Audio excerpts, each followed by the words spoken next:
वो अणगार पशु पक्षी के रूप बनाकर आकाश में भी गमन कर सकते हैं। सोना चांदी आदि धातुओं के पेटी की विक्रिया कर कर उसको हाथ में लेकर भी गमन कर सकते हैं। घट पट कट आदि कोई भी रूप जो लब्धि वैक्रिय लब्धि वाला अणगार है वो ये सब कर सकता है। ठीक है, तो अमाई अणगार ये लब्धि प्रयोग नहीं करता है, ये सारा प्रयोग माई अणगार करता है। उसको लब्धि मिल जाती है तो वो प्रयोग करके उस प्रकार से प्रमत्त भाव में रहते हुए वो लब्धि प्रयोग करते हैं। तो लब्धि प्रयोग देखिए, ये यहाँ बहुत अच्छे से एक बात समझनी है, तप और संयम की जब आप आराधना करोगे तो अनेक प्रकार की लब्धि प्राप्त होगी ही होगी। ये बहुत अच्छे से समझ लेना है आपको कि जब आप तप करो या संयम करो या कोई भी आराधना करो या मोक्ष की आराधना करो या जैसे जैसे आपको आप अंदर से आत्मा शुद्ध होता जाएगा, आपको आपके अंदर अनेक प्रकार की लब्धियां प्रकट होती जाएगी। आत्मा जब कर्म से विमुक्त होता है तब उसके अंदर अनेक प्रकार की लब्धियां शक्ति बनकर उत्पन्न होती है। तो वो शक्ति जब आप माया का प्रयोग करोगे तो खत्म हो जाएगी। मतलब माई अगर आप ये प्रयोग माया में करो या माई व्यक्ति को ये लब्धि मिल जाए और आप बाद में माई बन जाओ तो ये सारी लब्धि प्रयोग खत्म हो जाती है। तो कुछ भी हो जाए आपको उसमें कर्म का संबंध मानकर कर्म को भोग लेना है, लेकिन माई कभी नहीं बनना है, आपको माया कभी नहीं करनी। इस चीज का आप जरूर ध्यान रखें क्योंकि माया ही प्रमाद, और जैसे ही प्रमाद आ गया माया आ गई, ये सब आ गई या फिर लोभ आ गया, ये कषाय के कारण ही कोई भी अणगार या कोई भी ऐसी शक्तिशाली आत्मा जिसको ये सिद्धियां प्राप्त हुई है वो सारी अपनी सिद्धियों को खो देता है। तो जब आप ऐसा ऐसा मौका भी आए, कभी कर्मवश भी आए, तो आपको ये काम करना है कि उस समय आपको माया शब्द का, प्रमाद का सेवन नहीं करना है। और अगर कर्मवश ये हो गया ना, तो भी जो कुछ भी किया उसको दोष मानना है और दोष युक्त मानकर उसकी आलोचना आदि करके ही आपको ये भव से जाना है। अगर आपने उसकी आलोचना कर ली, उसको दोष मान लिया और वो दोष की अगर आपने आलोचना आदि कर ली, तो अब आप वो बंधन से मुक्त हो जाओगे, वो पाप से, वो कर्म से मुक्त हो जाओगे। और ये इसी के कारण आपको, माया के कारण खास करके आपको भव से भव, भव से भव ज्यादा गिनती में घूमना नहीं पड़ेगा। बराबर, तो लब्धि प्रयोग की शुद्धि आपको आलोचना आदि से करनी ही पड़ेगी। अगर नहीं की तो साधक विराधक हो जाता है। अगर आपने अपनी लब्धि प्रयोग की आलोचना आदि से अगर शुद्धि नहीं की है ना, तो आपकी सारी जो आराधना है वो विराधना में बदल जाएगी और आप उसी कारण वो साधक खुद भी विराधना बन जाता है। तो यही कारण है कि अणगार को अपने लब्धि की क्षमता बताकर उसको आराधना आदि के लिए लब्धि प्रयोग से दूर रहने की प्रेरणा दी गई है। तो अणगार को अपनी आराधना के लिए भी लब्धि का प्रयोग नहीं करना, उसको अपनी आराधना बड़े उसके लिए भी ये लब्धि प्रयोग करके उनको अपनी जो लब्धि प्राप्त है उससे उनको आराधना में जुड़ने के लिए भी मना किया गया है।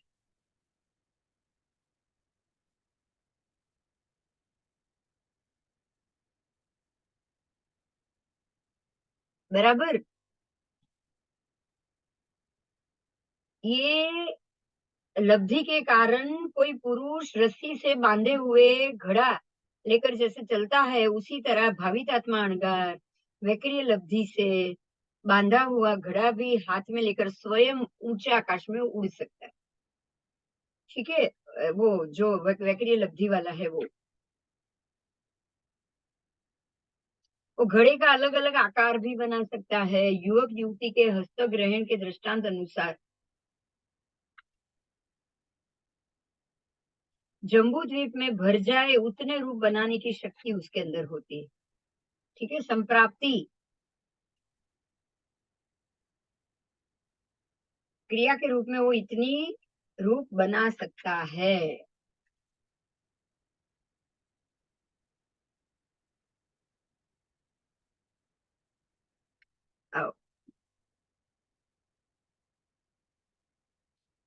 जैसे कोई वागुल पक्षिणी यानी कि चामा चिड़िया अपने दोनों पैरों से वृक्षादि को पकड़कर ऊंचा पग और नीचे माथा रखकर उल्टा लटकता है, ऐसे ही भावित आत्मा अणगार स्वयं ऐसे पक्षी की रूप की विकुर्णना करके ऊंचे आकाश में उल्टे माथे पे वो रह सकता है।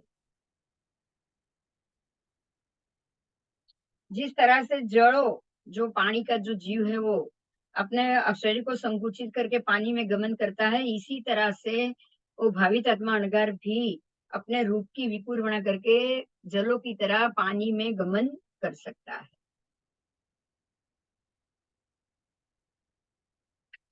बीज बंजक पक्षी अपने दोनों पैर को घोड़े की तरह एक साथ में उठा के गमन करता है, ऐसे ही ये भवित आत्मा अणगार भी ऐसा कर सकता है, अपने रूपों की विकुर्णना जरूर कर सकता है। एक एक किनारे से लेकर दूसरे किनारे में हंस बनकर भी वो जा सकता है।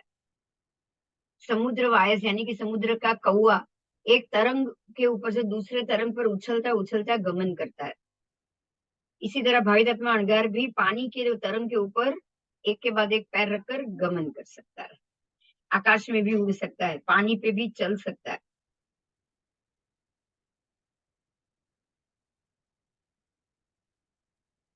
तो इस तरह से प्रत्येक रूप बना सकता है।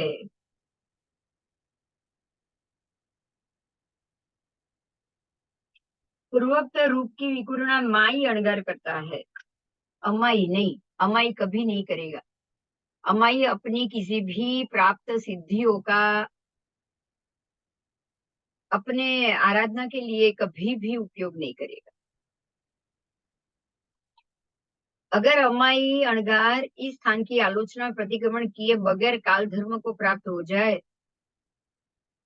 तो वो विराधक बनता है, और अगर अ, अ, अमाई अणगार, अमाई जो माई नहीं है वो इस स्थान की आलोचना और प्रतिक्रमण करके काल धर्म को प्राप्त करे तो वो विराधक बनता है।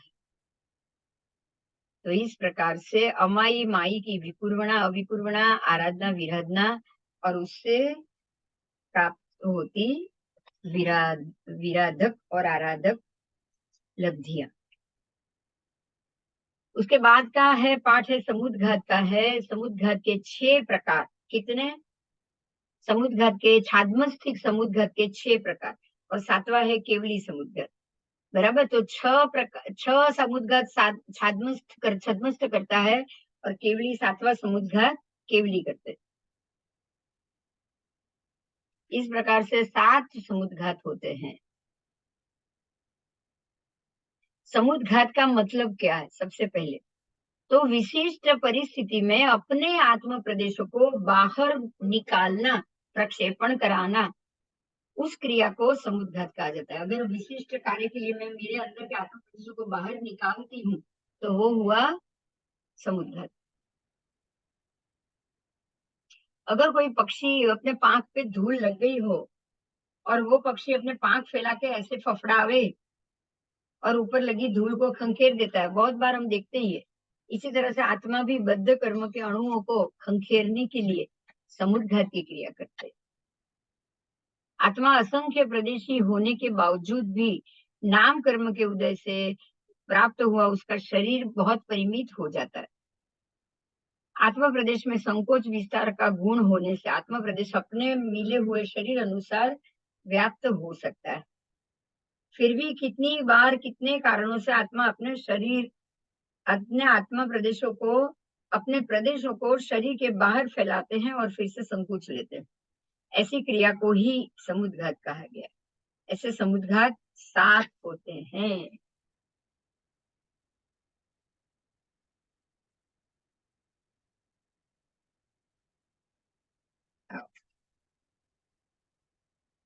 तो आपको यहाँ शॉर्ट में इस प्रकार से 7 समुद्घात बताया गया है। तो 13वां शतक पूरा हुआ, अब 14वां शतक शुरू होगा। पहले उद्देशक में भावित आत्मा अणगार के चरम और परम देववास के मध्य गति का वर्णन किया है। दूसरे में विविध प्रकार के उन्माद अरे उसी में 24 दंडक का भी किया है प्रथम उद्देश्य में। अनंतरोपपन्नक, अनंतर निर्गत, अनंतर खेदोपपन्नक और अनंतर खेद निर्गत तथा वो सर्व के आयुष्य बंध की प्ररूपणा की है। दूसरे शतक में विविध प्रकार के उन्माद और उसके कारणों तथा 24 दंडक में विविध प्रकार के उन्माद की मीमांसा है। तत्पश्चात उसके बाद स्वाभाविक वृष्टि, देवकृत वृष्टि, देवकृत तमस्का आदि का निरूपण। तीसरे उद्देश्य में भावितात्मा अणगार के शरीर के मध्य में होकर जाना, महाकाय देव सामर्थ्य असामर्थ्य निरूपण बताया है। 24 दंडकों में परस्पर सत्कार आदि रूप विनय, अल्पद्विक, महर्द्विक, समर्द्विक देव देवियों के मध्य में से होकर परस्पर गमन आगमन का वर्णन है। फिर सर्वनारकी के अनिष्ट पुद्गल परिणाम, अजीव परिणाम और ये दो भेदों के कथन करके समग्र परिणाम पद बताए गए। चौथे उद्देश्य में पुद्गल परिणाम, जीव के सुख दुख के परिवर्तनशीलता, परमाणु के शाश्वतता और अजीव अजीव के परिणाम अति देशात्मक बताए गए। पांचवें उद्देश्य में 24 दंडकवर्ती जीवों का अग्नि में गमन सामर्थ्य, शब्दादि 10 स्थानों में इष्ट अनिष्ट स्थानों का अनुभाव और महर्द्विक देव के पर्वत आदि उल्लंघन प्रलंघन के सामर्थ्य असामर्थ्य आदि विषय की प्ररूपणा है। छठा उद्देश्य 24 दंडकों के जीवों का आहार, उसका परिणमन, योनि और स्थिति, वैमानिक दिव्यों इंद्रों की दिव्य भोग प्रक्रिया आदि विषयों का वर्णन। सातवें उद्देश्य में भगवान द्वारा गौतम स्वामी को ये भव पूर्ण होते अपने समान सिद्ध होने का आश्वासन अपाया गया है। और उसके बाद अनुत्तर उपातिक देवों की जानने देखने की शक्ति और 6 प्रकार की तुल्यता, उसका विश्लेषण है। अनशन की आराधना करने वाले अणगार की आराधक विषयक आसक्ति अनासक्ति की चर्चा है और लव सप्तम तथा अनुत्तर उपातिक देव स्वरूप का कथन। आठवें उद्देश्य में रत्नप्रभा पृथ्वी की ईशद प्रागभरा पृथ्वी से लेकर अलोक पर्यंत के प्रत्येक स्थान का परस्पर स्वाभाविक अंतर बताया है। शाल वृक्ष आदि के भावी भव, अंबड़ परिव्राजक के 700 शिष्यों की आराधना और अंबड़ को 2 भव के बाद मोक्ष की प्राप्ति, अव्याबाद देवों की अव्याबादता, शक्रेंद्र की वैक्रिय शक्ति और ध्रुंभक देवों का स्वरूप, भेद, गति तथा स्थिति आदि विषयों का निरूपण। 9वें उद्देश्य में भावितात्मा अणगार का ज्ञान, प्रकाशित पुद्गल स्कंद, 24 दंडकों में प्राप्त होने वाले आर्त अनार्त, इष्ट अनिष्ट आदि पुद्गलों, सूर्य के अन्वयार्थ तथा उसकी प्रभा आदि के शुभत्व की विचारणा और संयमी के दुख सुख की देव सुख के साथ तुलना कराई है आदि विषयों की प्ररूपणा की।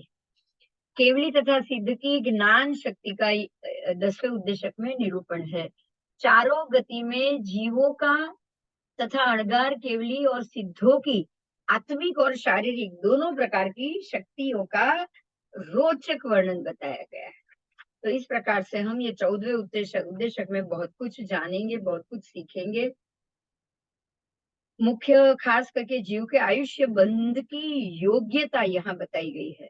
आयुष्य बंध के परिणाम अनुसार एक देवस्थान का आयु बंध योग्य अध्यवसाय का उल्लंघन हो जाए और उससे ऊपर के देवस्थान योग्य परिणाम अभी प्राप्त नहीं हुए हो, वो जीव उस परिणाम में ही अटक जाता है और वहां का आयुष्य बंद करके जब वो कालधर्म को हो जाए तो वो देव कौन से आयु स्थान का आयुष्य बंद कर कहाँ जाएगा।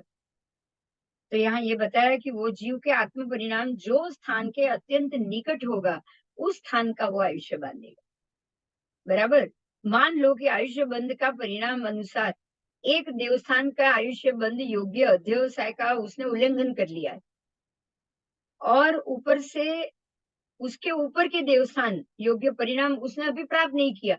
जो देवस्थान में जाना है उसके आयुष्य बंध योग्य अध्यवसाय वो क्रॉस कर चुका है, और ऊपर के देवस्थान योग्य परिणाम अभी उसने बांधा ही नहीं, और उससे पहले ही बीच में ही वो परिणाम में अटक गया है, और वहां पे ही उसका आयुष्य बंद हो गया और काल धर्म हो गया।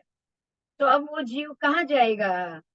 तो वो ये बताया गया है कि ऐसे जीव के आत्म परिणाम जो स्थान के निकट है, आत्म परिणाम की बात है, अब आयुष्य बंध तो कर्म है, प्रकृति है, मगर उसके आत्म परिणाम की स्थिति तो जाननी ही पड़ेगी। तो अगर उसके आत्म परिणाम जो स्थान के अत्यंत निकट का है, उस स्थान को आयुष्य बांधकर वो जीव मृत्यु को प्राप्त करेगा, और उसी स्थान में वो उत्पन्न होगा। बराबर? क्योंकि जीव के आयुष्य बंध समय, मृत्यु समय और जन्म समय में लेशिया तो एक ही होती है।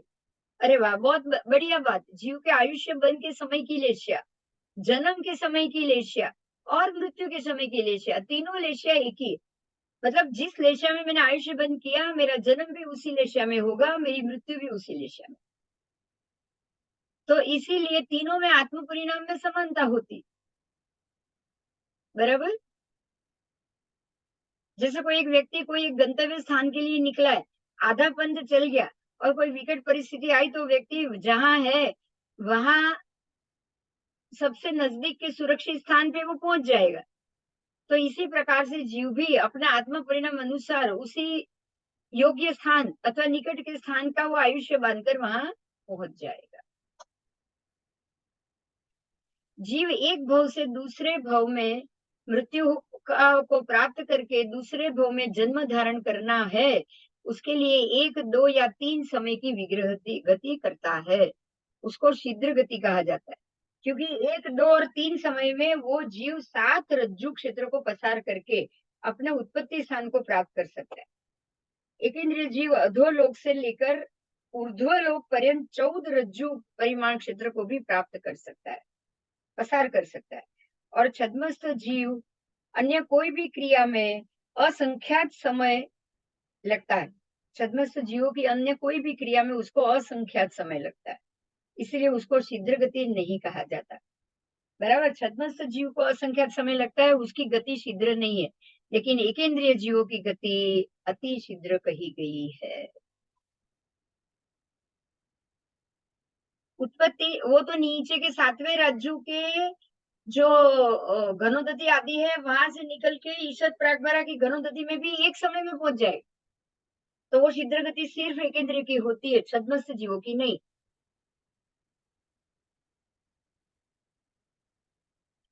छद्मस्थ जीवों की कोई भी क्रिया में असंख्यात समय निकल जाएगा।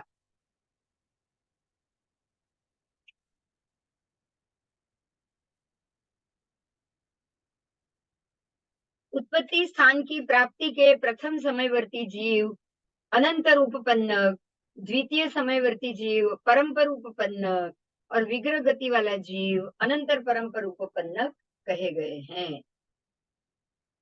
नरक आदि गति में से मृत्यु होकर बाहर निकलने वाले और दूसरे भव की प्राप्ति के समय प्रथम समय में जो जीव वर्तित है, अनंतर निर्गत द्वितीय आदि समयवर्ती जीव परम्पर निर्गत कहा गया। प्रथम वर्ष समयवर्ती जीव को अनंतर निर्गत और द्वितीय आदि समयवर्ती जीव को परम्पर निर्गत, विग्रह गति में वर्तते हुए जीव को अनंतर परम्पर निर्गत कहा गया है।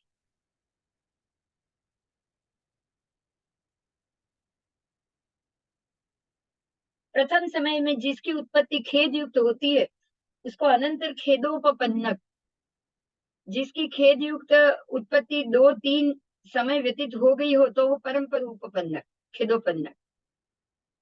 विग्रह गति में वर्तते जीवों की अनंतर परम्पर अनिर्गत कही जाती है। प्रथम समय में जिसकी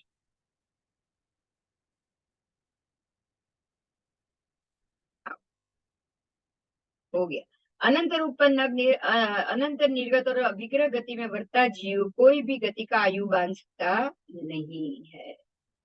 ठीक है? अनंतर उपपन्नक में हो, अनंतर निर्गत में हो, ऐसा जीव विग्रह गति में वर्तने वाला कोई भी गति का आयु नहीं बांध सकता, क्योंकि उस समय आयुष्य बन के योग्य अध्यवसाय उसके होते ही नहीं।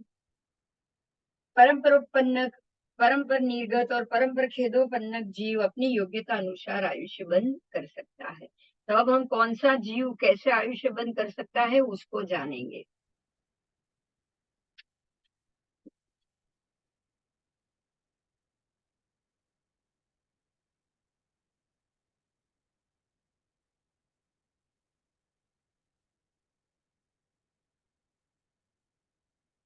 लेश्या अनुसार ही गति और उत्पत्ति।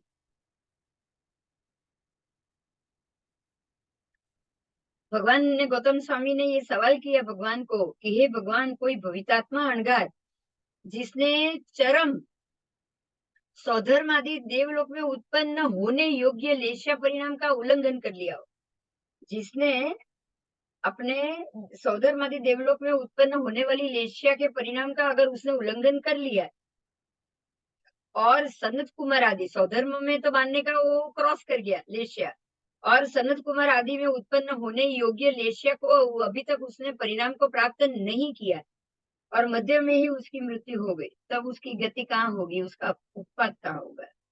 तब भगवान ने कहा, ये गौतम, चरम देवावास और परम देवावास के निकट वो लेश्या युक्त जो देवावास होगा वहां उसकी गति होगी। सौधर्म और सनत के बीच में जो देवावास होगा, जिसके योग्य उसकी लेश्या होगी, वो देवलोक में वो जाएगा।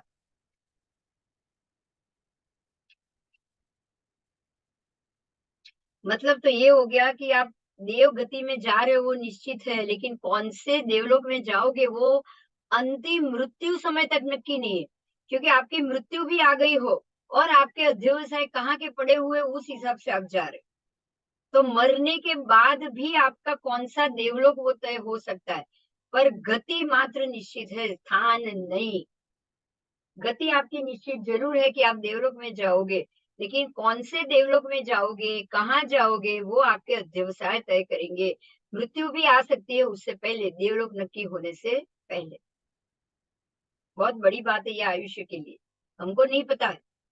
मैंने बांधा है, स्वधर्म के लगते परिणाम मेरे अंदर थे, पर मैं परिणाम में वृद्धि होते होते होते होते सनत तक पहुंच रही हूँ, स्वधर्म को मैंने क्रॉस कर लिया और मैं सनत तक पहुंची नहीं, बीच में ही अटक गई। तो मैं उसके नीचे के ही, स्वधर्म के ऊपर और सनत के नीचे के ही किसी देवलोक के योग्य जितने मेरी लेश्या होगी वहां पर मेरा जन्म होगा।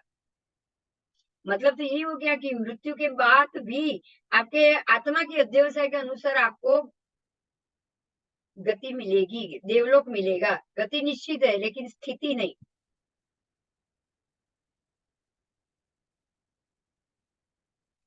वो चरम देवावास और परम देवावास के निकट जो लेश्या का देवावास है वहां उसकी गति होती है, वहां उसका उत्पात होता है, वो वहां जाएगा और पूर्व लेश्या को छोड़ देगा।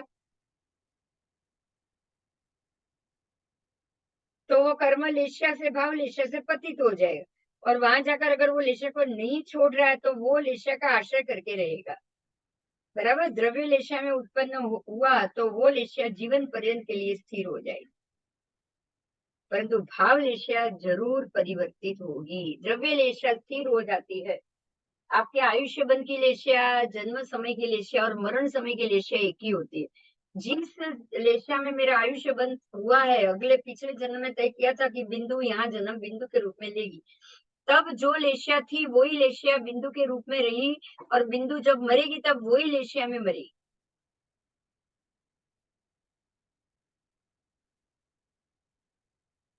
बीच में अगर बिंदु ने उसके भव में लेश्या अच्छी शुभ की होगी तो वो मरण के बाद वो जो स्थान में जाना होगा उस जगह जाकर वो शुभ लेश्या को वो वापस ले पाएगी, उससे पहले नहीं।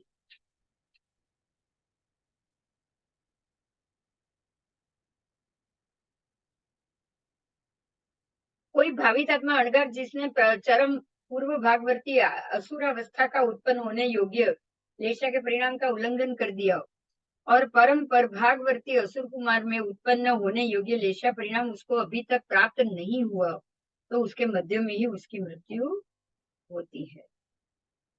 और वो ऐसे स्तनित कुमार आवास, ज्योतिष का आवास और विमान आवास, सब में यही बात बतानी है।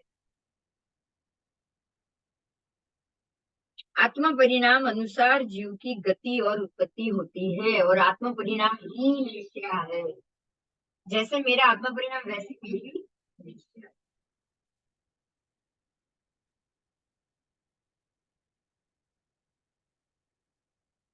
आत्मा परिणाम यानी लेशिया उत्तरोत्तर विशुद्ध हो रही हो, ऐसे भावितात्मा अणगार प्रथम स्वधर्म देवलोक में उत्पन्न होने योग्य परिणामों में से विशुद्ध परिणाम को पाम लेते हैं, प्राप्त कर लेते हैं, और तीसरे सनत कुमार आदि देवलोक में उत्पन्न थवा योग्य परिणाम को अभी तक उन्होंने प्राप्त नहीं किया, इसीलिए ऐसे समय वो मृत्यु को प्राप्त करते हैं जैसे समय सनत और स्वधर्म देवलोक की मध्य के देवलोक में वो उत्पन्न हो सके और उसी की लेशा आ सके। तो जो जीव जिस लेशा में मरण प्राप्त करता है, उसी लेशा युक्त स्थान में उसकी उत्पत्ति होती है।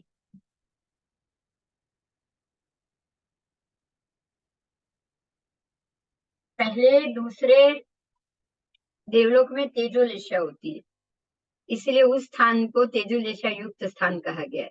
तेजोलेशी जीव मरने के बाद तेजोलेशा युक्त स्थान में ही उत्पन्न होते हैं। जो स्थान या जो लेशिया होती है, उसी स्थान और उसी लेशिया युक्त स्थान में उसका जन्म होता है।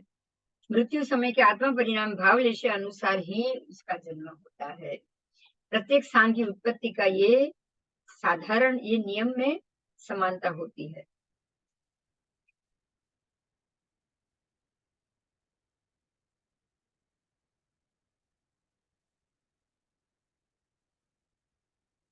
भावित आत्मा अणगार की गति मात्र वैमानिक देवलोक की होती है।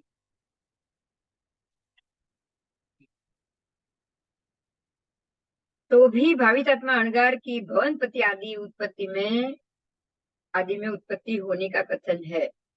आराधक विराधक की अपेक्षा से उसको समझना है। अगर वो विराधक हो गया तो वो भवनपति में आ जाएगा, अगर आराधक रहा तो वो वैमानिक में होगा। अंत समय, क्योंकि अंत समय में जो संयम के विराधक बनते हैं वो अणगार भवनपति आदि में उत्पन्न होते हैं, और अंत समय में जो संयम आदि के आराधक होते हैं वो देव विमान और उसमें उत्पन्न होता है। उस अपेक्षा से दोनों अवस्थागत अणगार भावित आत्मा अणगार कहे गए हैं, और इस अपेक्षा से बाल तपस्वी भी भावित आत्मा कहे गए हैं। चलो अब आगे 24 दंडक में शीघ्र गति की बात की है। 24 दंडक में किस तरह से शीघ्र गति होती है उसको जानेंगे।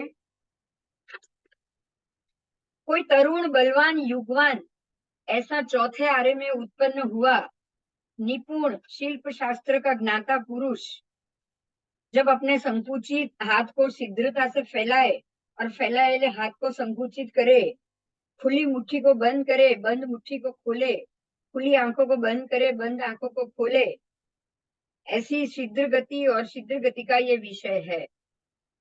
वो बहुत तीव्र गति से करता है।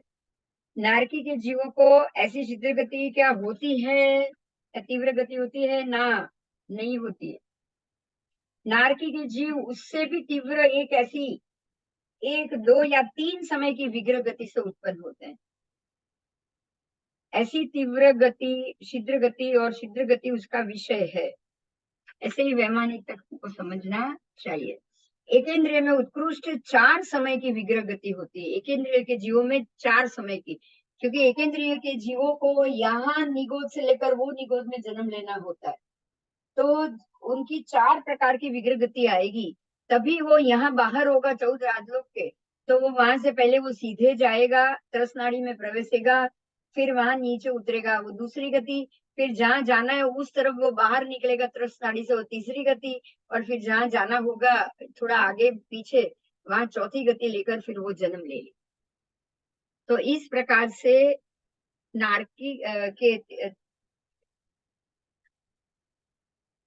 एकेंद्रियादि जीवों की अपेक्षा से उसको 4 विग्रह गति होती है।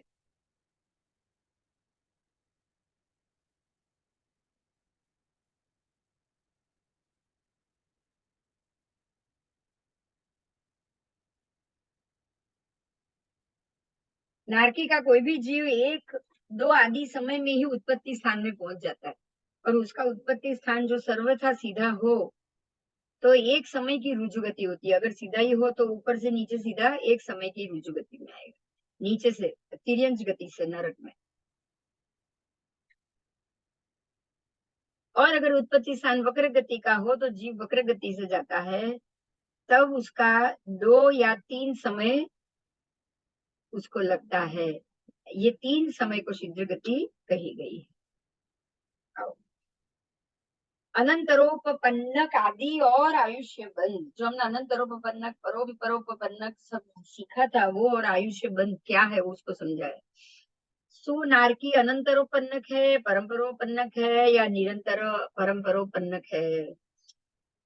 तो उसका क्या कारण है? नारकी अनंतरोपन्नक, निरंतरोपन्नक और अनंतर परंपरा अनुपन्नक होते हैं। हे गौतम, जो नारकी उत्पत्ति के प्रथम समय में ही निर्वर्त हो रहे हो, वो अनंतरपन्नक अनंतरोपन्नक कहा गया है। उत्पत्ति के पहले समय में ही वर्ते। जो नारकी उत्पत्ति के दूसरे तीसरे समय में वर्ते, मतलब वो दूसरा तीसरा समय ले रहा है, अगर पहला ही समय ले रहे उत्पन्न होने में, तो वो अनंतर, क्योंकि एक के बाद तुरंत दूसरा आया। अनंतर मोक्ष पहले आया था, है ना, परम्पर मोक्ष और अनंतर मोक्ष। एक के बाद दूसरा तुरंत जाएगा तो अनंतर मोक्ष, और परम्पर मोक्ष में वो अटक जाता है बीच में।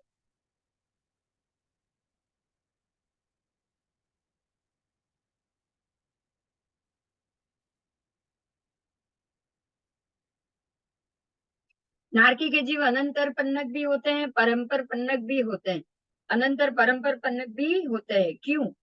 क्यों? क्योंकि पहले समय में ही अगर उन्होंने जाकर जन्म ले लिया तो अनंतर पन्नक, दूसरे तीसरे में लिया तो परम्पर पन्नक, और विग्रह गति में है और 4 से ज्यादा समय ले रहे हैं, तो ऐसे जीव अनंतर परम्पर उपपन्नक भी हो गए। इसीलिए नरक के जीव अनंतरोपन्नक परम्परोपन्नक भी होते हैं, अनंतर परम्पर भी होते हैं। और वैमानिक का ऐसा कथन समझ लेना चाहिए।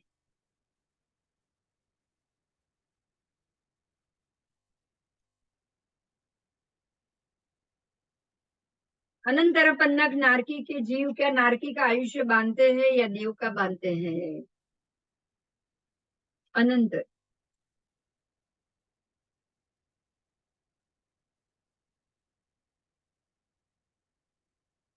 आओ,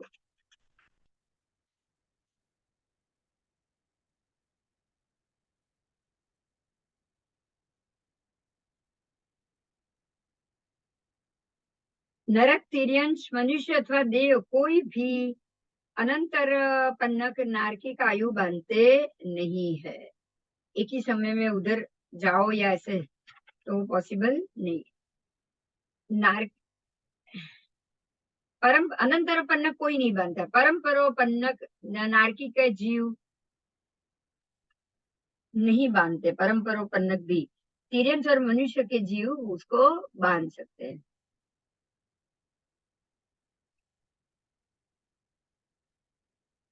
अनंतरोपन्नक नारकी के जीव देवनु भी आयुष्य देव का भी नहीं बांधते, नरक का भी नहीं बांधते। इसलिए वो परम्पर पन्नक, तिर्यंश, पंचेंद्रिय और मनुष्य नारकादि 4 गति में से किसी भी गति का आयुष्य बांधते। अनंतरोपन्नक में समय आदि व्यंतर अवधान नहीं होता है, जैसे कि उत्पत्ति के पहले समयवर्ती राजा अनंतरोपन्नक उत्पत्ति के प्रथम समय में अगर वो वर्तन कर रहे हो, यो वो वर्त रहे हो, तो वो अनंतरोपन्नक हो गए। उत्पत्ति के दूसरे तीसरे समय में वर्तित हो रहे हैं, तो वो परम्परोपन्नक हो गए। और प्रथम या दूसरा समय ना हो ऐसे विग्रह गति समापन्नक जीव अनंतर परम्पर उत्पन्न कहे जाते हैं।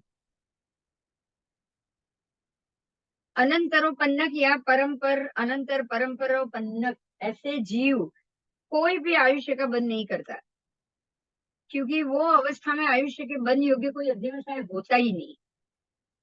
वो जीव अपने वर्तमान आयुष्य का कम से कम 2/3 भाग व्यतीत होने के बाद ही यथा योग्य समय में आगामी भव का आयुष्य बांधते हैं। इसीलिए विग्रह गति में उत्पत्ति के समय आयुष्य का बंध होता ही नहीं।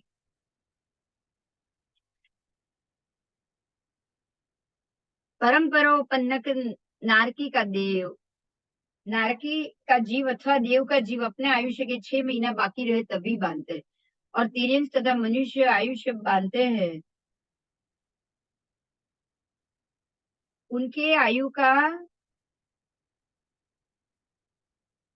मनुष्य और तिर्यंश चारे गति का परंपरोपन्नक बांध सकते हैं, वो अपने आयुष्य के 2 भाग व्यतीत होने के बाद ही। कोई जीव 6 मास बाकी रहे तब, और कोई जीव अंतर्मुहूर्त बाकी रहे तब, कोई जीव अपने आयुष्य के 2 भाग व्यतीत होने के बाद, एक भाग जब बाकी रहे तब वो अपनी गति बांधते हैं, स्थिति नहीं। स्थिति वो अंतिम समय तक, जब वो कौन सी लेशिया में है उस हिसाब से वो उस गति की स्थिति बांधेगी।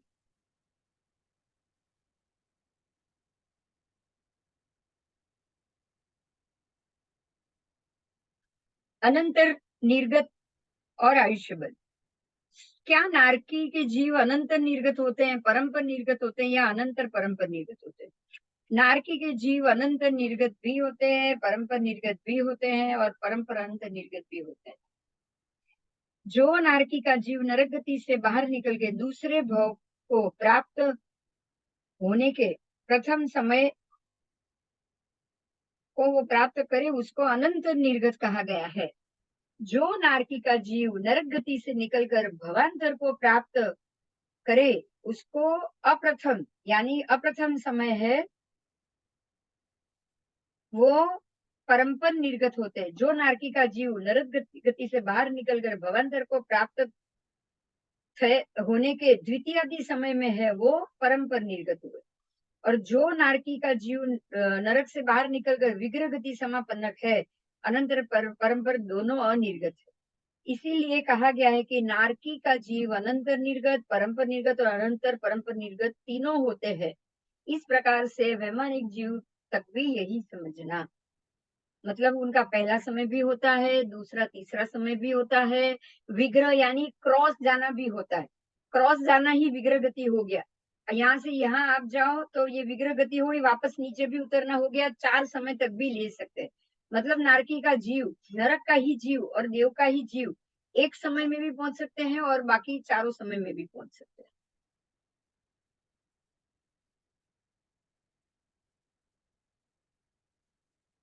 अनंतर निर्गत नरक के जीव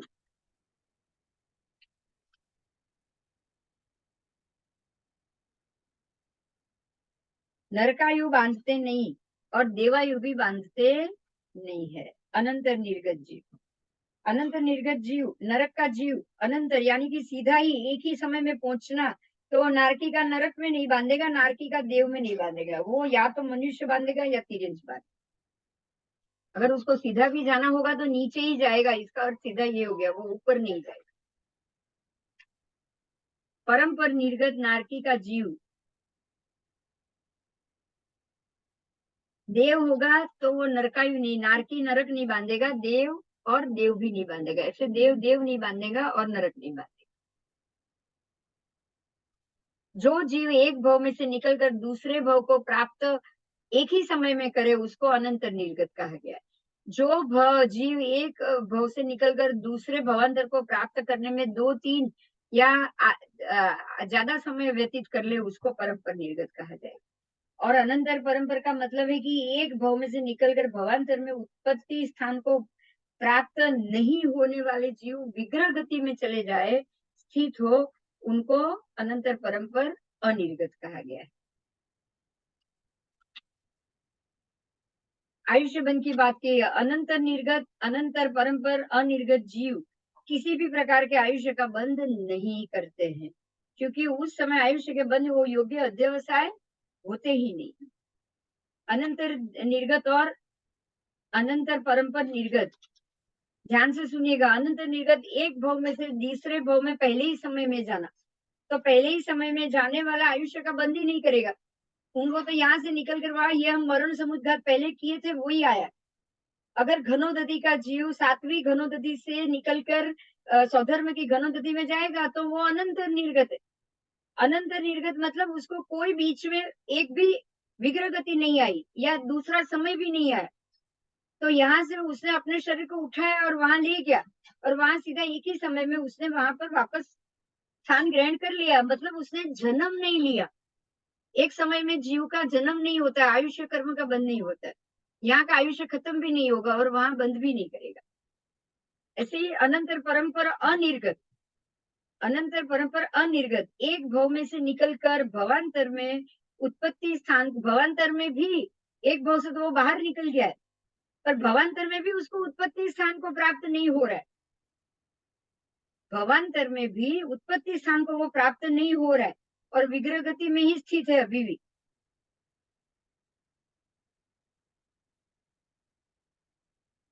तो वो भी आयुष्य के बंध के समय उसको योग्य अध्यवसाय नहीं है।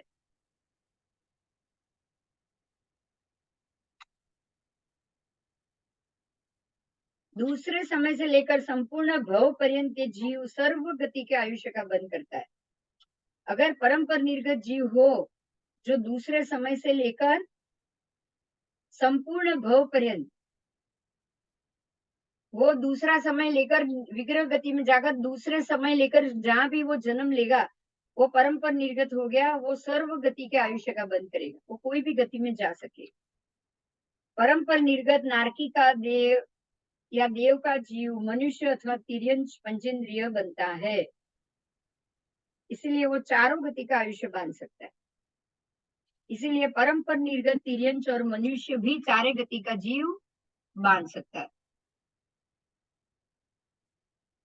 ये आयुष्य बंध का बहुत महत्व का मुद्दा है जो हमने पहले किया था, वो जिसको हम जाति भव्य जानते हैं। वो एक ही जाति से दूसरी जाति में सिर्फ खिसकते हैं, वो अपना आयु छोड़ते नहीं, क्योंकि उनको आयु जाति नहीं बदलनी, उनको अपनी जाति को बदलना ही नहीं, इसलिए वो अनंतर निर्गत है।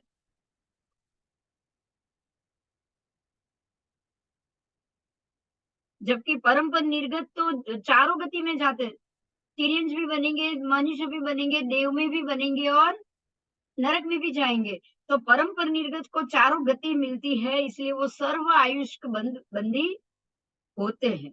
सर्व गति की आयुष्य वो बांध सकता है। तो कौन सा जीव कौन सी गति का आयु बांध सकता है, ये हमने अभी आज जाना। तो परम पर निर्गत में बाकी सारे जीव आ जाएंगे, अभवी अरे जाति भव्य के अलावा, और अनंत निर्गत में मात्र जाति भव्य के जीव आएंगे, जिनको एक ही समय में अपने एक घनोदधि से निकलकर दूसरी घनोदधि में पहुंच जाना। वो सीधे सीधे ही जाते हैं और सीधे ही आते हैं। ऐसे ही निगोद में भी वही होता है, एक गोले में से दूसरे गोले में वो पहुंच गए, सीधे ही गए और सीधे ही आए, एक भी विग्रह गति उनकी नहीं है।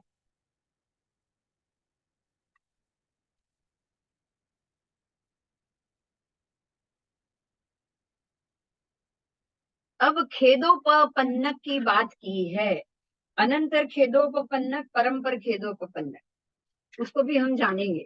नारकी के जीव अनंतर खेदोपपन्नक भी है, परंपर खेदोपपन्नक भी है, और अनंतर परंपर खेदोपपन्नक भी है। उत्पत्ति के अनंतर खेदोपपन्नक यानी कि उत्पत्ति के पहले ही समय में खेद युक्त दुखी हो, ऐसे जीव उत्पत्ति के पहले ही समय में खेद युक्त हो। परंपर उत्पत्ति के 2-3 आदि समय व्यतीत हो गए हो, ऐसे जीव परंपर खेदोपपन्न, क्योंकि खेदित तो अभी उनको होना ही है। अनंतर परंपर, तो अनंतर परंपर खेद युक्त उत्पत्ति नहीं, जिनकी उत्पत्ति नहीं है, ऐसे विग्रह गति वर्ती जीव अनंतर परंपर खेदार खेद उपपन्न कहे जाते हैं, जिनकी विग्रह गति ही नहीं है। जो विग्रह गति वर्ती जीव है, क्योंकि अनंतर परंपर खेद युक्त अनंत परंपर युक्त जो भी जीव होंगे वो विग्रह गति वाले ही होंगे, बराबर।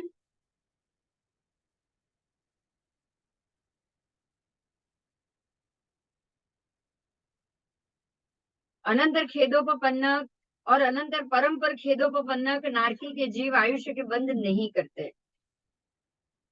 परंपर खेदोपपन्नक नारकी और मनुष्य के तिर्यंश गति नारकी का जीव मनुष्य अथवा तिर्यंच गति का आयु बांध सकते हैं। तो अनंतर खेदोपपन्नक जीव भी, नारकी भी आयुष्य का बंध नहीं करते।